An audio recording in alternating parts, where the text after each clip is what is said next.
de crêpes. Bonjour et bienvenue. Eh bien, aujourd'hui, nous allons vous présenter plusieurs pâtes à crêpes différentes, parce qu'il y en a de plein de sortes. Alors, évidemment, il y en a certainement encore beaucoup plus et vous avez vos propres recettes, mais je vais essayer de vous donner toutes les astuces possibles. Aujourd'hui, donc, on parlera des pâtes et la semaine prochaine, on parlera des garnitures parce qu'on ne veut pas faire une vidéo trop longue quand même. La pâte de base pour les crêpes, c'est 250 g de farine, 500 ml de lait, un peu de sel, 1 à 2 cuillères à soupe d'huile et 3 œufs. Ça, c'est vraiment la pâte de base. Aujourd'hui, j'ai décidé de réaliser cette pâte avec une farine semi-complète, donc une T110. Voilà, habituellement vous utilisez une T55 ou T65, voilà. Et là aujourd'hui, eh bien, j'ai voulu changer pour avoir en fait des crêpes semi-complètes qui vont être intéressantes au niveau du goût. Voilà. Alors, pour commencer, dans le saladier, j'ai mis le sel et la farine. Maintenant, dans le pichet, j'ai le lait que je vais ajouter progressivement parce que ainsi j'aurai moins facilement des grumeaux dans ma pâte. Voilà, c'est l'idée, c'est vraiment de partir tranquillement avec ce lait, cette farine pour avoir le minimum de grumeaux possible. Alors évidemment, là je travaille à la main, il est toujours possible de travailler avec un batteur ou avec un mixeur plongeur, etc. On travaille comme on veut, hein. Moi j'aime bien travailler à la main, ça vous savez, mais de temps en temps, eh bien de temps en temps, oups, ça y est, de temps en temps le mixeur est quand même rudement utile. Voilà, donc c'est parti avec ces deux premiers ingrédients. Dans le lait, j'ai directement ajouté l'huile, hein. Je ne me suis pas cassé la tête. Voilà, c'est vraiment facile comme ça. On utilise le moins de récipients possible aussi. Et ça va très très bien. Voilà, ça se mélange plutôt bien. Voilà. Alors évidemment la pâte, on la laissera reposer un petit peu, hein. Voilà, comme ceci. Voilà. Et effectivement, la semaine prochaine, on vous parlera des garnitures parce qu'il y a plein de possibilités. À savoir que les crêpes, on peut les manger salées, sucrées, chaudes ou froides. Voilà, on peut varier beaucoup. Voilà, voilà. Je crois que ça va pas très mal. Maintenant, je vais ajouter mes petits œufs que j'ai préparés évidemment à l'avance. Je les ai mis dans une tasse. Voilà. Hop, ça y est.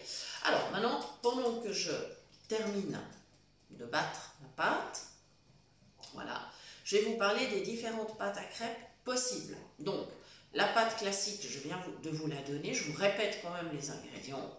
250 g de farine, un peu de sel, 500 ml de lait, 3 œufs. Ça, c'est vraiment la pâte de base.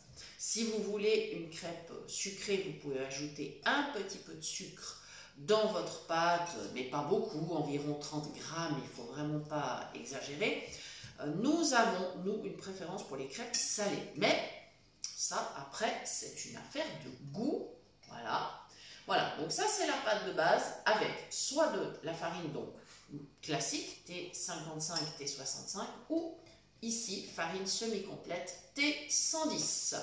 Voilà, maintenant je vais vous donner d'autres recettes, voilà, avec ou sans gluten.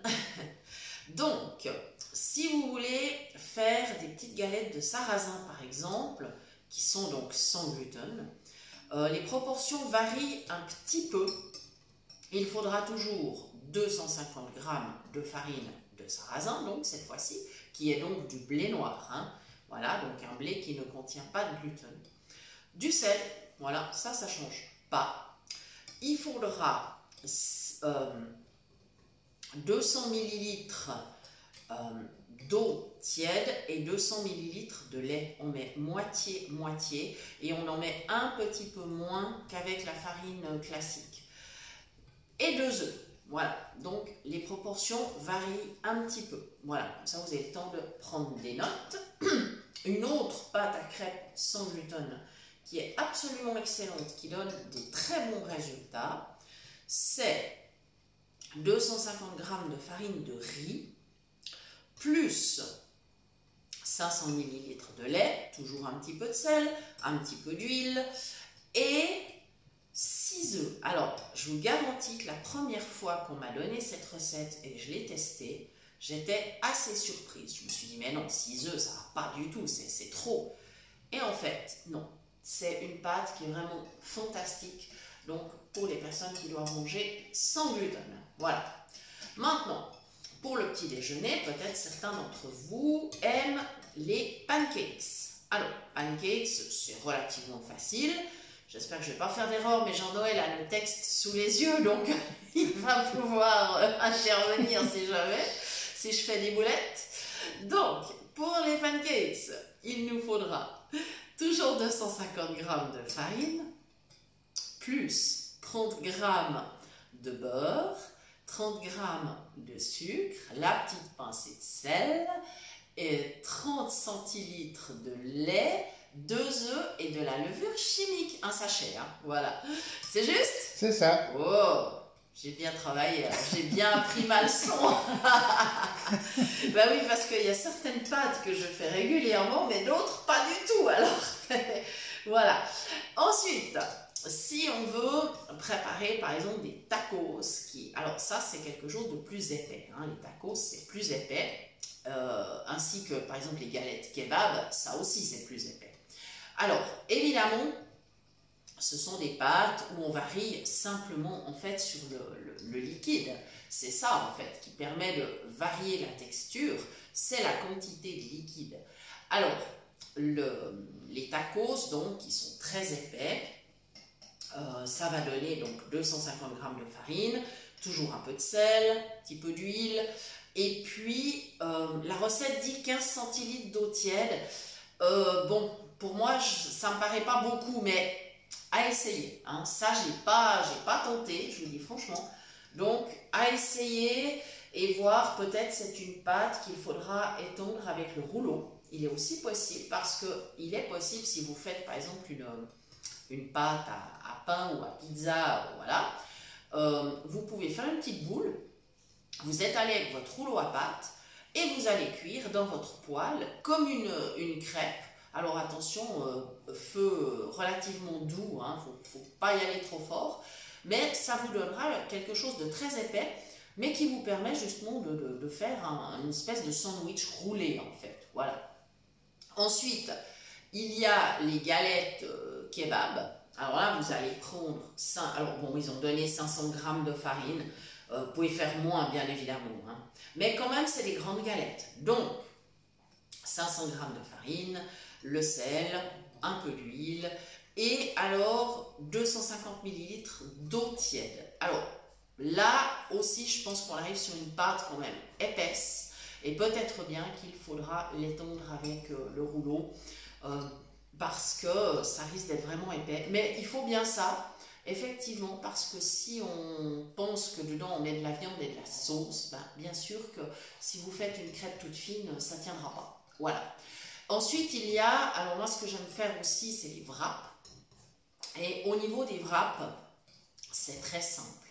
Vous mettez, alors moi je mets 200 g de farine, parce que bon, on n'est que deux à la maison, hein. Alors évidemment ça fait pour ce que je vous donne là comme recette. Expérience faite, c'est pour 4 wraps. Voilà, tout simplement 2 chacun, ou alors un chacun si vous êtes 4, voilà, puis vous accompagnez avec autre chose.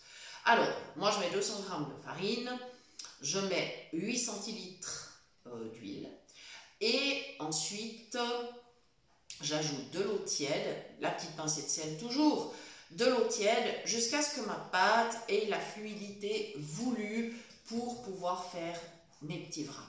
Voilà, et ça marche super.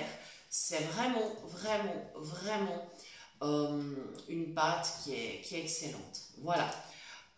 Ensuite, aujourd'hui, dans le groupe Phoenix Cuisine Pratique, il y a quelqu'un qui est venu avec une recette et m'a dit « Oh, c'est marqué sur le paquet de maïzena ». Eh bien, je vais la donner aussi parce qu'il n'y a pas de raison. Voilà, alors c'est une autre recette avec donc moitié farine, moitié maïzena. C'est-à-dire 100 g de farine, 100 g de maïzena, 500 ml de lait, la pincée de sel, la petite cuillère d'huile et 4 œufs. Alors ça, je n'ai pas testé, on en a pris connaissance ce matin, mais je vous donne cette recette et vous pourrez essayer chez vous.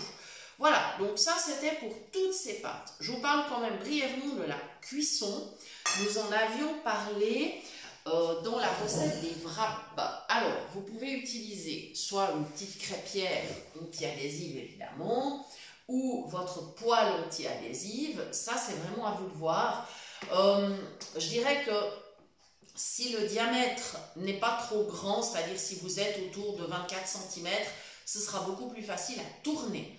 Donc, n'hésitez pas non plus à revoir cette vidéo sur les wraps parce que j'avais vraiment fait toute la démonstration de la cuisson et du fait justement de retourner les crêpes, etc. Donc, pour la cuisson, normalement, avec une poêle anti-adhésive, on n'a pas besoin de mettre du gras, mais bon, moi je mets quand même en général un tout petit peu de beurre ou d'huile, ça c'est au choix. Ensuite, évidemment, je mets une louche de pâte. Vous pouvez, si vous préférez utiliser un pichet, vous pouvez tout à fait, hein, ça c'est à vous de voir, c'est plus facile à verser, mais c'est plus difficile à mesurer, donc à vous de voir. Ensuite, évidemment, on peut utiliser un ustensile qui s'appelle un thé, parce qu'il a la forme du thé, qui permet d'étaler la pâte dans la poêle. Si on a de la difficulté à ce niveau-là, on peut utiliser cet ustensile. Voilà.